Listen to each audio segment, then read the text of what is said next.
of knowing. All right, man. Welcome to Crow 777 Radio. This is episode 292. Jason Lingren is with me, and back by popular demand is Mr. Benjamin Balderson. We got through just about half of the so-called cell assaults in the first episode, and we asked if folks wanted to hear the rest, and there was a resounding yes. So we are back to cover the remaining 6 or 7 six. We're coming in on Libra here, and we started on Aries, so there must be 6 to do here. It's a lot to get through in 2 hours, actually. We kind of jammed in the first 6 last time around. Anyhow, welcome, Jason. And a very late good afternoon to you. Yeah, we're recording late in the day because I had stuff I had to deal with this morning, but we better jump in and start pushing if we're going to jam it all in here. Let's do it. All right, welcome, Ben. Thank you. Happy to be here. This is fantastic information to be getting out. And I think it's just something that people can actually grasp and use. So just happy to be doing it. You got to wonder, everything's a vibration. So, I know I get the Highland cell salts and I use them. And I do notice my nails are harder. I use silicea number 12 in some of the traditions. Some of them are slightly different. But you got to wonder if you were doing your own kind of spagyrics, if you were making your own salts, how much more effective they would be. I mean, have you done this, Ben? Absolutely. And I'm working on an entire series of them. My personal favorite is actually your silicea, and trying to get that out. That comes really heavily out of horsetail, is the plant that has that the most naturally living. And then trying to combining that with a natural oil that's going to open that up and make it more bioavailable, rather than who knows where these salts are coming from. I'm most likely the most cheaply and easily derived sources. If I'm not mistaken, I used to be big into bamboo. If you take bamboo leaves and did spagyrics to get the salt, I'll bet there would be a lot of silica in there, because you're not supposed to clean up the leaves under bamboo, because the leaves digest back into the ground and they put silica into the culms of the bamboo to make them strong. Have you actually tasted silicea you've made yourself? Is there like a sweet taste to it, or what's it taste like? Not really like too much of anything, and I just mix it in. When I take things, I just mix them in with some water, and it doesn't really taste like much of anything. Because when you buy, there's another one from Highlands that's supposed to be all 12 mixed together called Bio something. Bioplasma. Yeah, Bioplasma. And some of them have almost a little sweet hint, but it's not all of them. But anyhow, we better jump in here. So let's have Jason kick it with Libra. Libra, air, second of the air triplicity. Natrium phos, sodium phosphate.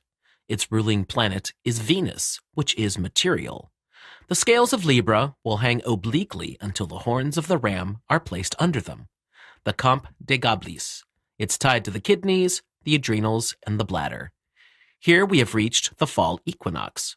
Libra is Latin for pound. In Egypt, the scales were known as the two truths. At this point, all the vital organs have been produced. Libra represents the 7th day or rest day.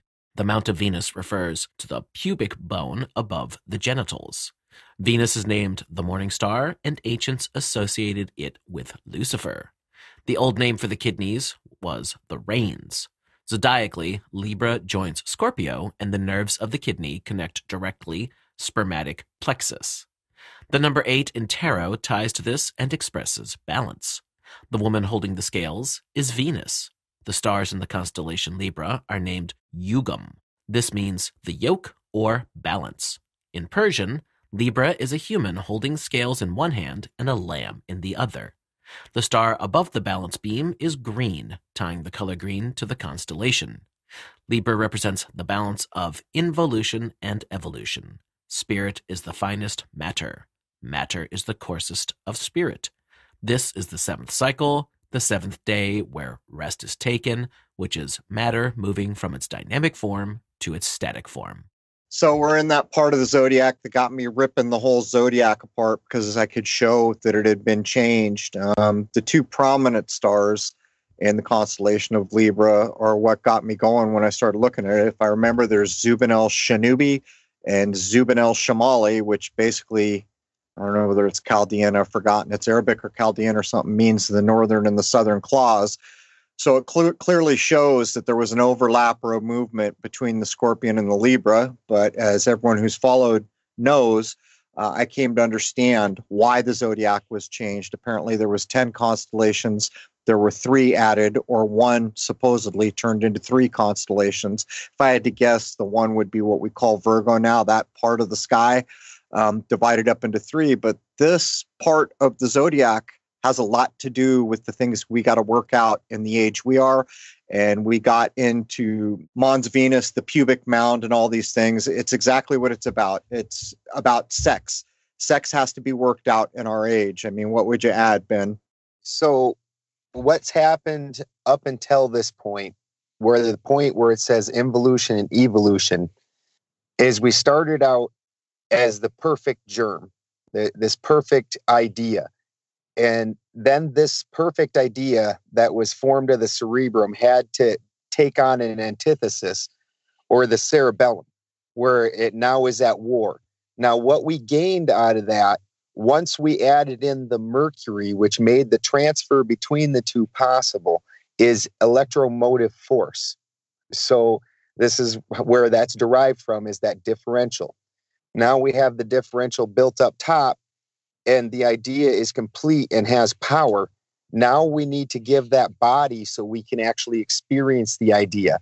The engineer has drawn up all the papers, has gathered up all the money, has all the ideas floating around. Now those ideas need to go and start taking on parts, so that way it can start turning into a house. So here's where the scales come in. At the scales, we take all the things that we've been bringing in, and we weigh them, and we see what we can do. And this is what the scales are going to do. And from here, we're going to actually take on matter, and we're going to start making this thing manifest. Okay, so we're going to have to move quickly because we've got another bullet on Natrium Phos, or Libra. But to be perfectly clear, one of the aspects of the zodiac where we are here is you'll come to the Virgin, which is Virgo, then you'll come to the Scales, which is Libra, and then the Scorpion. In old gospel things, you will see carved the face of the man, the head of the bull, the head of the lion, and the eagle. And that eagle is Scorpio. And so people should understand that when you look at this part of the zodiac, the Virgin is the Virgin. That's the idea. And the balance is the balance. That's the idea. Things in balance. So the balance is in between that lowly worm, that old, whatever they call him, old serpent. They call him a lot of old bad names. The Scorpion is the lower aspect of human sexuality, kind of, or part of it is that. When you come into balance with the Libra, then you transmute into the lofty eagle. And so you can see that there was a time back in the day when they were not representing the lowly Scorpion. And part of the idea here is, in French, an orgasm is still referred to as the little death. And the idea here is, like, you know, what Scorpion stings itself to death. That's kind of what's being communicated. But it's interesting to see that as old churches and things were built in stone, they were not carving a scorpion back then. They were carving the eagle, which is the elevated status of the Scorpion. Go ahead, Jason. Natrium Phos is used to neutralize acid. In your body, this also releases water from your tissues. It collects it in the tubes in your kidneys and then passes it to the ureter. Sodium ranks 4th with silver, copper, and gold as a conductor of electricity and heat. This closely ties it with potassium, Aries, and it combines very energetically with moist, non-metallic elements. It is a condensing agent. It is second in power production. Mixed with potassium, it forms a liquid alloy used in high-temperature thermometers and resembling mercury. It's one of the most used gastric sedatives in antacids. It will separate oxygen and hydrogen, burning the hydrogen off, releasing the oxygen. The divine life represented in Kali Phos is manifested with Natrium Phos. Acid in your system results from sodium deficiency and internal fermentation of food. Lack of this salt causes symptoms such as rheumatism, also in your kidneys and bladder, and people who grind their teeth during their sleep. That must be a lot of people. My dentist was telling me that it's so common. He could tell just by looking at the teeth that people grind at night, but it's all you, Ben. Go ahead. So now what we have here is we've taken in a lot of things, and those things need to come in through fluid. So when you drink water, when you're drinking like distilled water, which in occasions is very good for you because sometimes you end up getting an over buildup of certain salts, which doesn't allow you to take in other things. But then you need to replace the salts that we're getting stripped also. So when you start doing that, you start getting a balance. And water is the vehicle for this. But then the water needs to be ejected back out so the salt can be absorbed. So this salt is causing that water to eject out. All these pieces are working like cogs in a machine. And this one's pushing that water back out. So now we're getting back down to the more real pieces, the oil and the salt and the things that are truly supposed to be there. Because at the end of any process, the oils and the salts and the sulfur is what was you, and the water and the carbon and the cellular material that belong to the earth. So you're trying to get back down to that core you and balance that piece. So that's what this salt is doing. It's pushing the water out. It's flushing things out and sending them to your kidneys. Your kidneys is then going to take those things and take the toxins out and flush them out of your body, grabbing onto the things that it wants and using that water as instead of a vehicle to bring things in, is now becoming a vehicle to take things out. And you're going to flush those toxins and things that you don't really want out of your system. And now you're bringing yourself back into a balance where if you're out of balance, your pH becomes more acidic. This is going to lower it and bring it back into a more base balance. So you're sitting at your neutral where you need to be. Makes you almost wonder, back in the day, way back in the day, you went to go see the local doctor, call him an alchemist, where like there are all these little containers of cell salts and all these oils representing souls of different things and these spirits, these alcohols. Almost seems like it probably was so, don't you think, Ben? Absolutely. And understanding, and this is where Crow was getting at with deriving things from more natural sources instead of some of these mainstream sources. We don't fully understand that for some reason, like as an alchemist, if you use the grapes as the extracting agent from a plant, the spirit of the grape is the strongest and most lively. Why is that? I don't really know. But that is just the way, after time immemorial, people have done these trials and it always works out better. So there's things and ways that the plants are interacting and things are interacting with you that we can't really quantify with science yet.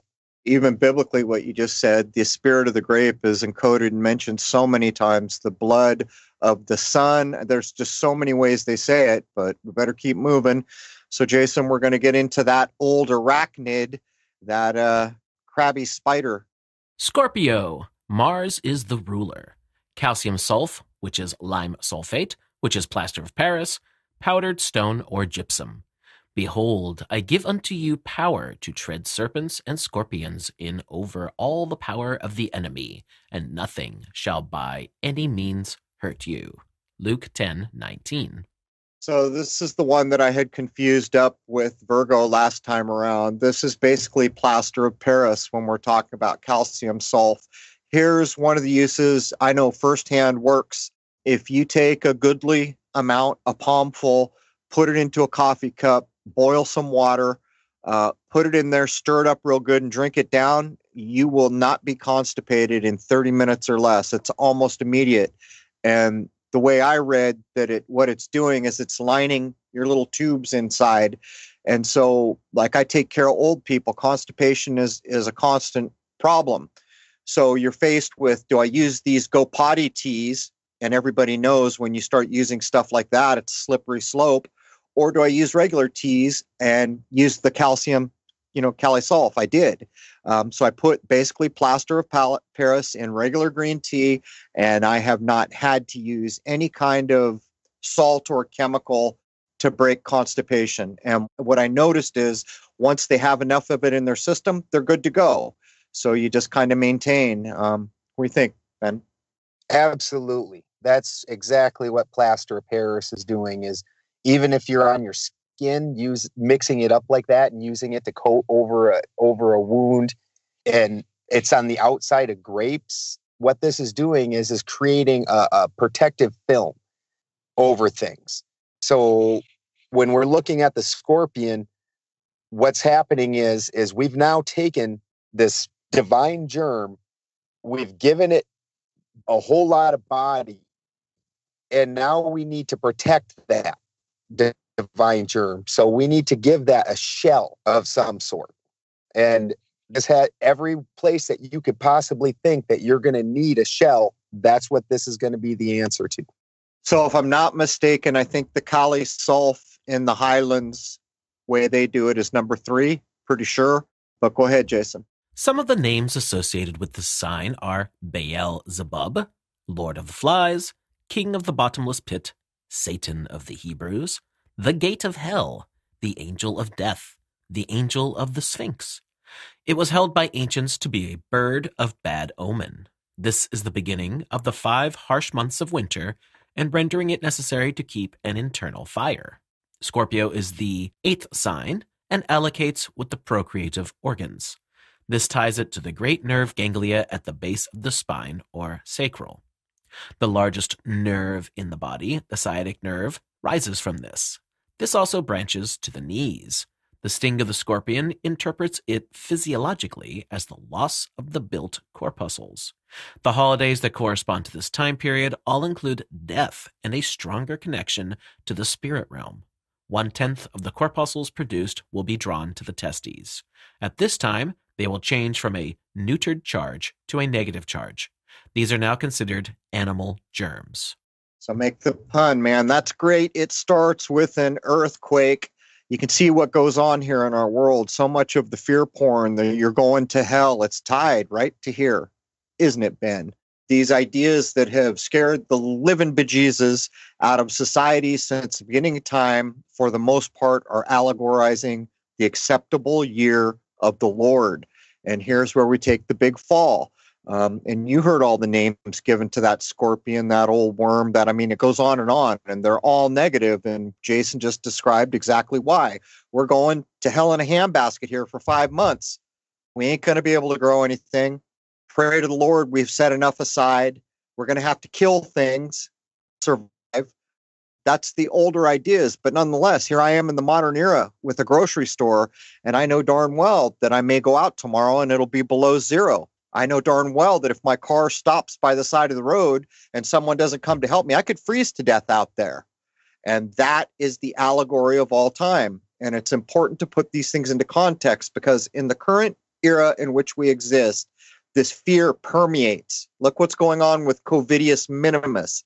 It's a fear that's permeated everywhere, and it doesn't need to be. There's no reason for it. And the allegories of hell and everything else, to a degree, are a similar thing. They were fear porn to keep people in line to do a thing or another, which is not to discount that if you live a poorly lived life, there may be repercussions. I'm not suggesting that's not true. Cause and effect, right? Karma.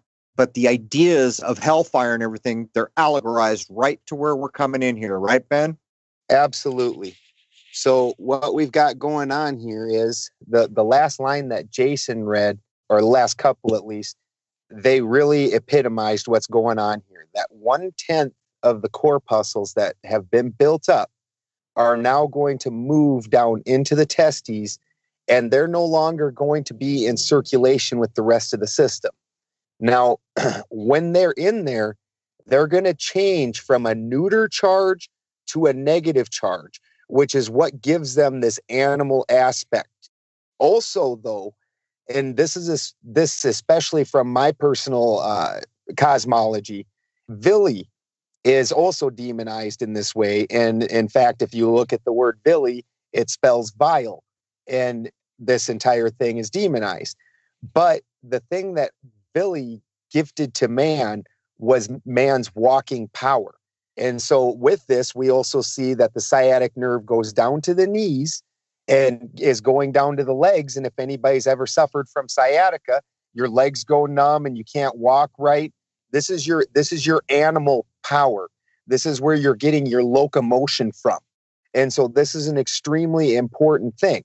Now, the other aspect of this is that these are lost from your system. So analogous in the Christian cosmology is these are the souls that are in purgatory, because these souls could be ascending to heaven, or they could be ejected out and lost from the system. And these are all sacrificed souls. So if you hold on to them, then naturally your body's going to continue making this, but it's also going to continue reabsorbing this. So anytime you look at these older cosmologies, when you're talking about a being that was chained in Hades or hell or something like that, when he starts making his climb from hell toward godhood, this is what we're talking about, is the man that takes and decides to hold on to that and take it and make it ascend, rather than taking it and leaving it in its state that it is. And this thing is going to be a hard wrestle at this point, because when the thing was just an idea, it was all real nice as an idea. But as most of us have lived through ideas, well, as you start actually getting to the life of it and understanding it, now you're starting to have desires and emotions and experiences that give you feelings about these things. And now it's a different story, isn't it? It's not just this perfect, prim, pristine idea. It's something you've got feelings about because you're experiencing it. So this is the place that we're at. These things are gaining wisdom and power because of it. But do we choose to actually re-enfold that back into the system and make use to that? Or do we choose to succumb to our base urges, which are needed?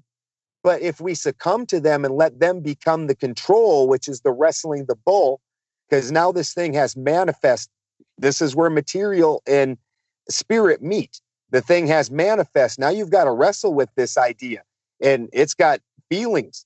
You've got to deal with it. Now you've got to try and make it perfect. And so this is where now now that we've experienced the recipe, we tried this recipe, we're experiencing it. Now we're going to bring it back up the other way, back up into perfection. So we're going to have to start burning some of these things off. This is part of why all the gods of these 5 months are going to be represented by red or hellfire, because now that we've got this thing built up, we've got to burn it back down to that perfect seed. So we're in the period of evolution. We've collected all the grain, and now we need to get rid of the chaff. And here's where we go. There's so much written about this. The Christian mystics would have equated one of the meanings of the Leviathan with the sexual urge that we're referencing here. But for those who bought the book, Zodiac and the Salts of Salvation, there's a fold-out that equates the human form with the zodiac. These are good things to know. And how can I give an example? Oh, I know how I'd give an example. You can email me or Rose. I've got a clip up on YouTube where I broke down that old John Travolta film, Michael, the Archangel Michael. He's not an angel. He's an angle of the sun. And what he's actually going to do is play the sun in the 12 stations of the acceptable year of the Lord. When he gets to where we are here, everyone orders pie, hint, hint, hint, and has sex. When you notice the zodiac fold out, you will notice that this portion of the zodiac, it lines up with the genitals, male or female. There's so much to all of this, and it's really good things to know. And by the way, I read a study, I don't know, it must have been 6 months ago, and I've wondered mightily if it's true. The claim was that people born under the sign of Scorpio tend to have bigger problems with sex addiction. And my first thought was, well, great. Is that tropical or is that sidereal? You know, how are you identifying zodiac? But then I wondered, knowing what I know about this sign and what we're covering here, I wondered if it was true. But go ahead, Jason. I'm actually a Scorpio, and I have 6 kids and 6 grandkids. Oh, there it is. I would not call it an addiction, but I definitely had a lot of problems with women when I was younger. And then I spent years as a hermit and had to get myself completely under control before I found myself in the beautiful place that I am now. Thomas Vaughan states that the seed that the body creates must be used to feed and therefore recreate the body which forms it. The scorpion that releases its poison is the angel of death, but transformation of that fluid brings about the white eagle. The returned corpuscles bring renewed life. All right, this is what we've been talking about, to be perfectly clear. And I guess Ben will have to address the feminine side of this, because I don't have experience with that. And I've thought about it a lot of times. I know we're directly talking about the seed of a man or sperm spilling the seed, and the idea that you've got to retain that. It's also in the Bible as the story, and this is the female point of view, of the virgins with the lamps, right? Some have enough oil, some don't. This is what's being allegorized, or one of the levels of knowing that's being allegorized. And so the idea here is if you spill all your seed, you got nothing left to go up back towards the crown, the Christos, the higher human being. What would you add? And by the way, do you feel like the spilling of the seed is appropriately laid at the doorstep of women? Or is this appropriate laid solely at the doorstep of men?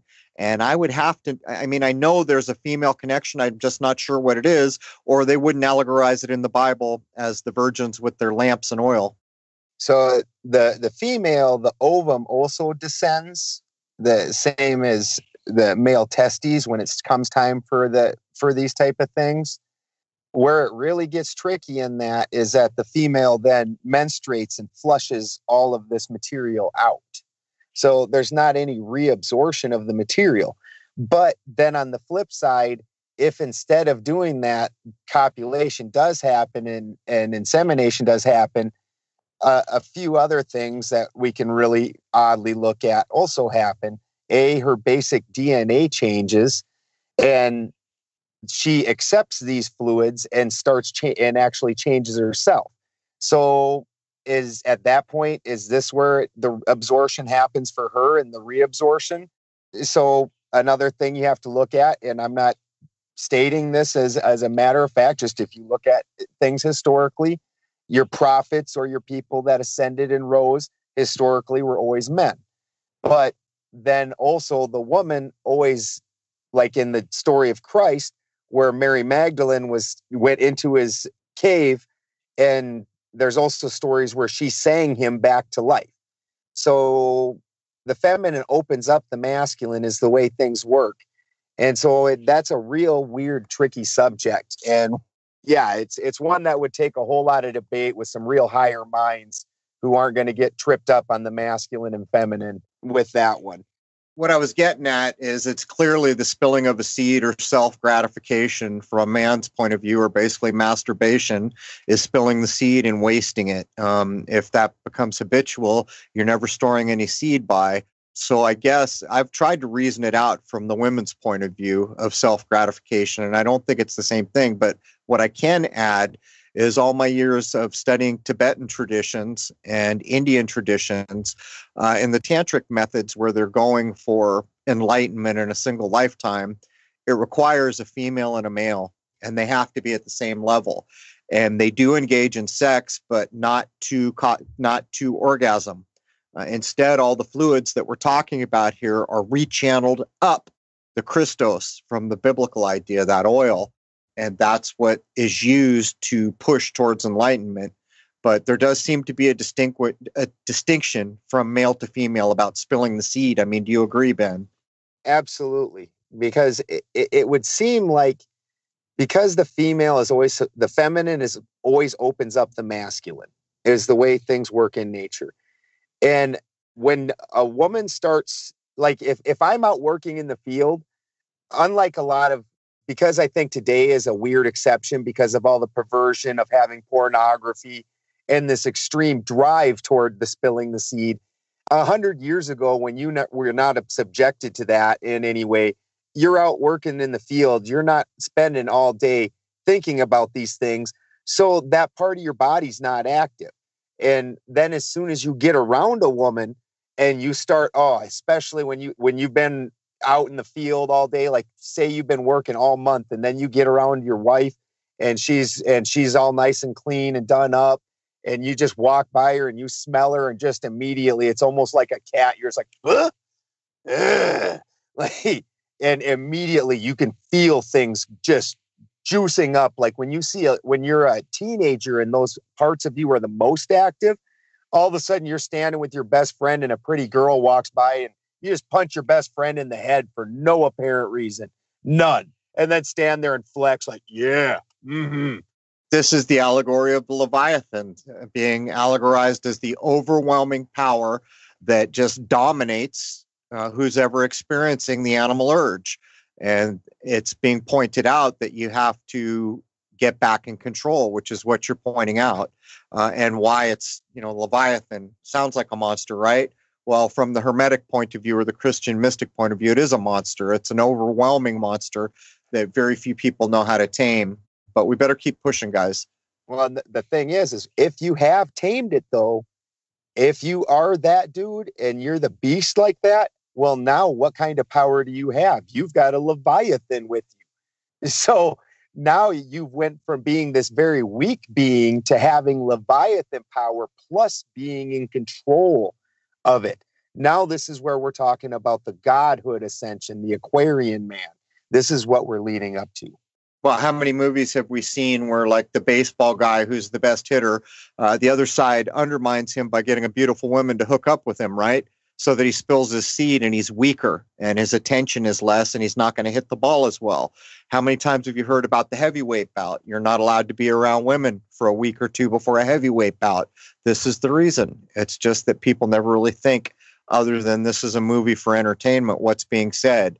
This is exactly what's being said. As a matter of fact, people may have noticed, if you've had sex the night before that you've got to speak the next day, you'll find you stammer and stutter a lot more if you do. If you do not, you'll find that your mind and your abilities are clearer to put cogent ideas together. It's something we all miss a lot. I remember when it finally dawned on me, and I didn't believe it at first. I believe it now. But anyhow, go ahead, Jason. Richard Hinckley Allen states that the fires of Scorpio caused the disastrous runaway of Phaeton Apollo. So this, if I'm not mistaken, is the story of the young guy who wants to ride Apollo's chariot. Apollo says, no, you can't control it. He says, yes, I can. He forget how he coerces his way into the chariot, and he loses control and ends up burning a third of the earth or something. People can go back and look at the story for Phaeton Apollo. Anything you want to add here, or can we push through? So this is part of where the scorpion's claw reaches out and grabs that balance beam and sets things off balance. And the phrase that this started out with was that the balance beams will always be off kilter or will sit obliquely, I believe was the exact phrasing, until it's under the horns of the ram. So we're still oblique right now, and that's because this emotion, this strong urge has grabbed a hold of you and you have not learned how to control it yet. As a teenager, we all remember how horrible those emotions were, how every day the world was going to crumble, how our life was going to end, teenage angst, and then a girl, like I said, a girl walks by, you turn into a pit bull. You're just ready to just rampage and you have no control of yourself. So now we need to get control of that if we want to be a higher being instead of just an animal. In some of the tellings of Phaeton Apollo, that old myth, I believe they even incorporate the scorpion and the bull, but I don't remember. But people can look that up to read it. Lastly, this next point would be a good reason why you should have a general overview of at least the brightest stars in the sky. Antares, or the one who is opposed to Aries, is a very brilliant orange star called the Heart of the Scorpion. These are things you should be able to glance at the sky and identify. Now, what we've had is we spent those first three signs building up an EMF force, setting up a cathode and an anode, and then Mercury, which is the salt bridge acting, making it so the transfer can happen between the two. Now we have a pole up here. We've come down to the sacral area and we've set ourselves up another pole. So now as an overall macroverse, we have the pole of the head and we have the pole of the head down here. And we have the same thing of a cathode and an anode. And we understand that the Milky Way is now going to become the Mercury of the macroverse. People can look up the word sacral. It's basically an opposition to the crown idea at the top of the head. It would be basically the groin area. Just look up sacrum. Go ahead, Jason. Antares is the star heart of the Scorpion. Ant means against or in opposition to. Aries, which is Roman for Mars, or the sign Aries. While in Aries, Mars is building up and the energy is used creatively. As Scorpio, the energy is used to tear down and destroy. Here, the energy turns negative and the animal becomes chained to Earth. So in our time, there's almost no concern or thought or recognition of what the Scorpion is when tamed and brought into balance with the Libra. That is the lofty eagle idea, which was carved into those beautiful monuments of glass and stone that we call cathedrals. You will see the four Gospels encoded, and those four Gospels are four stars, and they are four zodiacal signs, just so you know. There will be Aquarius, there will be Taurus, there will be Leo the lion, and then the Scorpion, which is represented in its higher form, the eagle. These are important things to realize because I don't know where you're thinking, Ben, but it's almost like the crossover to the idea of the higher eagle is found in none of this where we are right now. Absolutely not. It's almost like the world in general is a teenager that just learned he has free access to porn and just dove right into it as an entire society. Everything we're about is tactile, sensational feeling and raw emotion. There's no attempt to put intelligence behind the emotion, which is what that wrestling the bull is supposed to be. You aren't supposed to kill the bull. You're not supposed to slay the Leviathan. You're supposed to tame it. So that way you maintain the animal power, but you give it an intelligence. Now you've got the power and a true direction, and you're going to accomplish things now. Now you're really doing something. And there's no attempt to do that. We sunk down to the negative aspect of the power and are just completely engorging ourselves with it. We're gluttons, like a drinker in the weekend that just goes in and binge drinks, and we just don't stop. But we will. You hit rock bottom at some point. But the next one starts to get into some important ideas. People should always understand that gold is associated with the sun. Both of those ideas are purity on the highest. Think of it this way. I could take a piece of gold. I could go on top of a mountain somewhere and drop it. And 80,000 years from now, go look at that piece of gold and it would still pretty much look like a piece of gold. That can be said of no other metal. If I did that with silver, it would look different. If I did it with iron or steel or copper or any other metal, it would look different as time went on. But gold is the idea of purity. And always remember that gold pairs with the sun and, of course, silver, the moon. In some old alchemical texts, they claim that as you morph your base metal back to gold, it has to go through silver, but some places don't. Well, and that is because all metals are derived from gold, and it's just in a different state, just like what we're talking about right now, where the fluid started out as the gold seed. As it moved down, this is where the saying that the fruit was in the seed. So understand that all we're doing is sending this through a multiplication. So the same exact seed should exist however many times are inside said, like an apple. You started out with one apple seed. Now you have 50 apple seeds that were that one apple seed. Alchemists held Scorpio in high regard, for only when the sun is in this sign could iron be transmuted to gold. Iron is allocated to Mars. I don't know how you view it, Ben, but it's so encoded, and if you're not initiated, you can only do the best you can do. And again, some of the claims are as gold goes down, it goes through silver first. But here it almost sounds like you're going straight from iron to gold. I don't know how you view the process as it's been described or encoded in so many texts. That would have to be a very long conversation all on its own that we'd have to have. But what they're talking about is, yes, it will go to a white or a silver as you're making a transmutation. And then the idea is then it gets a seed of gold. Everything has this seed. And this only applies to when you're working with metals. Some metals still have life in them, and some metals are dead metals. So then you've got to transfer things. The sulfur's got to be transferred out of these live metals then to these dead metals. And then depending on what you're working with, like it gets real tricky because like lead, part of what makes lead so very important is it's the easiest metal to extract the spirit from or the mercury from, which makes the transition of the sulfur and the metal salts into each other. But it's when you get down to that metal salt, now you're at a silver, and now you got to put that mercury in it and make that transition of the sulfur, where now the sulfur through the mercury can imbue itself into the salt of the metal, and now it will turn gold from that seed of sulfur. In Scorpio, Mars is allocated to the tail, while the claws relate to the yoke. Richard Hinckley Allen states, although nominally in the zodiac, the sun actually only occupies 9 days in passing through the two portions that project upward into Ophiuchus and so far south of the ecliptic it is. Antares was called Lord of the Seed by ancient Euphracians. The last star the Euphracians called Kakshisa, the creator of prosperity. The same star is also referred to as the crown, and the two stars to the sides, Caput, Gallinaginus, or the head of the woodcock, or the two releasers. These tie to the two ejaculatory glands and have legends similar to Castor and Pollux.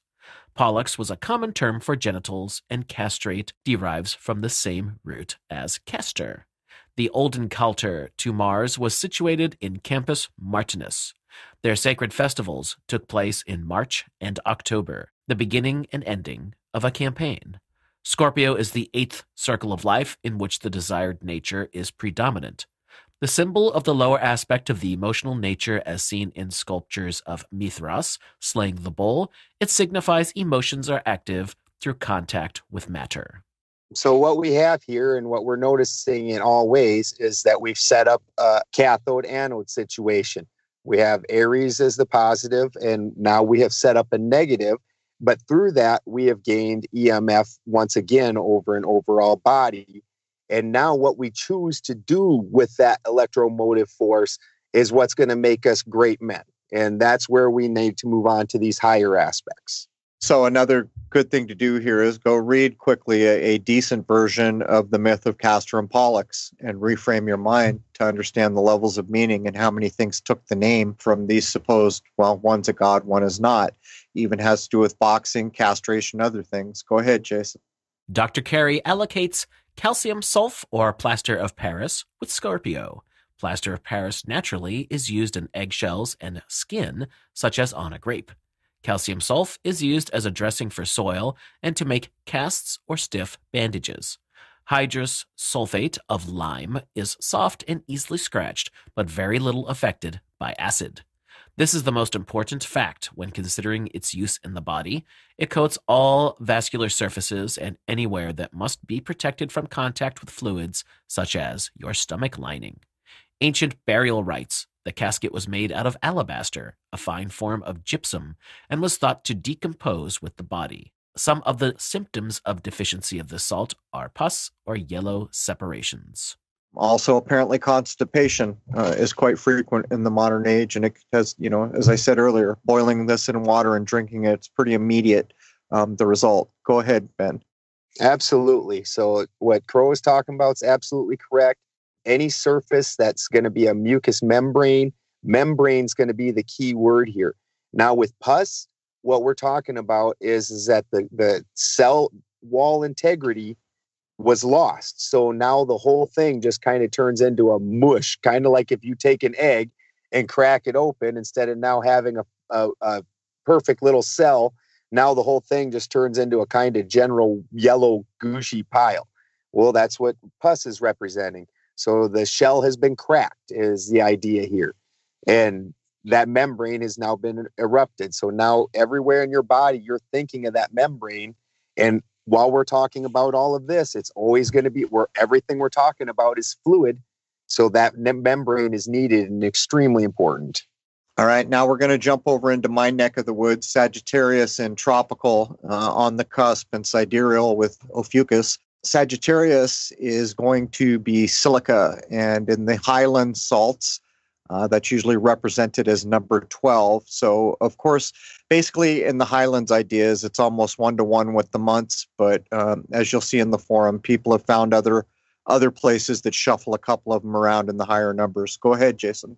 Sagittarius. Jupiter is its ruler. It is a fire sign, tied to silica or basic quartz. And I saw, behold, a white horse, and he that sat on him had a bow, and he went forth conquering and to conquer. Revelation 6:2. Higher mind, hips, and eyes. It is also concerned with the formation of the first blood vessels. This sign ties to 10 and expresses incessant equilibrium, willpower, and supremacy. Its symbol is a centaur, the top half a man, the bottom a horse. He holds the bow and points the arrow upward. Jupiter, ruler of Sagittarius, his power was to draw all the other gods to him. This is analogous to the higher mind. This is Osiris of the Egyptians. Here we find the tree of life as opposed to the tree of good and evil. When Jupiter is positive, it is the giver of good things, and in negative, it is associated with wastefulness. The sagittal stone in an arch is called the keystone. It is located at the center of the crown. This is analogous to the completion of the 4 brain centers. Adrastea and Ida, the nymphs who nursed baby Jupiter, are analogous to the pituitary and pineal, which furnish fluid both positive and negative, electric and magnetic. The fluid and corpuscles in the prostate provide the material for the forebrain. A study of Gray's Anatomy furnishes proof these are the last ones to develop and the first ones to degrade. Phrenology states that the development of the forebrain indicates whether the person is a genius, mediocre, or a moron. The suture between the parietal bones of the skull constitute the sagittal part of the head. Metaphorically interpreted, sagittal means a thing having an analogous part or function, a part or force on which associated things depend for support. The arrow of Sagittarius points directly at Antares of Scorpio, showing the higher man moving back in accordance with Aries. Sagittarius being the only sign holding a weapon. And of course, we still have that sex idea, right? The upper part is a man, the lower part is still an animal, a horse to be specific, so you can understand what's being allegorized there. And in fact, the arrow in the sky is pointing towards the scorpion. If you read the Zodiac and the Salts of Salvation, if I remember correctly, it's been a number of years, but I think they describe silica or silicea in the older term as almost like little scalpels. So say you had bad parts on your skin or pimples and stuff, and you took that, one of the effects would be to release all the toxins, like little scalpels, cutting out all the blockages that are preventing the things from getting out of you. Inversely, it will strengthen your hair. I know this firsthand, and it will strengthen your nails firsthand. And the real catch in all this is, how do you determine what your sign actually is? But nonetheless, if you have weak nails, and I don't know how Ben feels about this, I would suggest trying some silica, regardless of your sign. But Ben has gotten further into this, and he'll tell you that it's not just the one you need, but probably the one that's in opposition as well. Absolutely, because these things are working in a balance. And if you overdo one of them, and just like in a plant will get nutrient lock. If you put in too much of one salt and too little of the other, like take your macronutrients, you've got your nitrogen, potassium, and phosphorus. If you start putting in too many of one thing, it'll make it so nothing else can even be absorbed. Or sometimes in and of itself, it won't be absorbed in the plant. It's no longer bioavailable to the plant. This is where the distilled water came in. The silica is one of my favorite cell salts, just for the reason that Crow just mentioned, is that it helps break things up. So in today's world, we have an extreme problem with toxic metals in our bodies. And the answer to that is going to be silica. A lot of people like to take diatomaceous earth for this. As I said, I'm working on a tincture for all the cell salts, and the one that I'm using for the silica is your horsetail, where you derive the most natural silica from. But what that's going to do is it's going to chelate these things that were bound up in two binded together for you to process out of your system. They're going to dig into that and push that out of your system. Silica allocates with Sagittarius. Silica is naturally found in quartz or flint. In inorganic chemistry, it stiffens the stems of grains. A deficiency of silica in the connective tissue between the cerebrum and the cerebellum causes severe difficulty thinking. Silica also acts as a shovel in the body, digging into the cells with waste matter and pushes it to the surface. Symptoms of lack of silica increase at night and during the full moon. Silica is considered the heavenly dew over the brain. Think about what was said in the last little bit there. If this is provably true, how important is the sky clock? And this is basically, we've come to a place where if any of this is true, we are a complete society living in the dark. We're blind. We're basically all hugging on a log that's headed down a river with no idea when the rapids are coming. If we reverse this trend and became more familiar with the actual clock of this world called the sky clock and began to understand what a full moon means, began to understand what different things mean in the sky clock, then we become less blind, and then we begin to be in the river holding on to the log, but able to comprehend that the rapids are coming and maybe even able to steer away. But before I hand it over to Ben to close out on silica, I'll add this. How can you ever again read a myth, or for that matter, a scripture from the Bible, and not understand that there is a biological story, not only the sky clock, not only the surface narrative, not only the parable that's being taught you, there is a biological correspondence being told you because it has to be told, because this is what it requires to become a higher human being. The idea of the soil, the idea of this Christos. So the next time you read a biblical scripture, you can bet your bottom dollar that there is a Greek myth telling the same tale in a slightly different way. And as a matter of fact, that same tale and myth may also incorporate the sky clock ideas. It's incredible. But what it begins to tell us all is that there were these things that mattered above all other things, and the sky clock is inseparable from what I just said.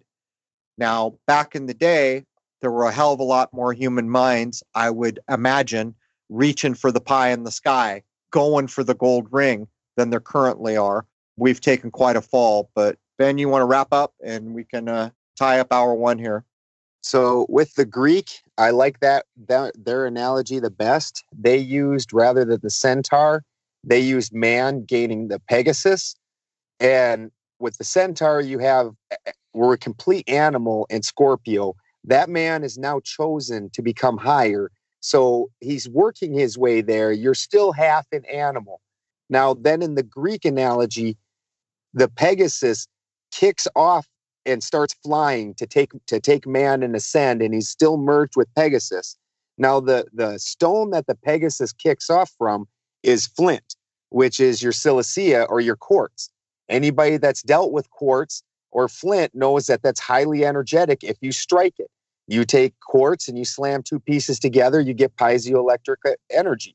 This is your spark, your kickoff. It's a wonderful, wonderful thing.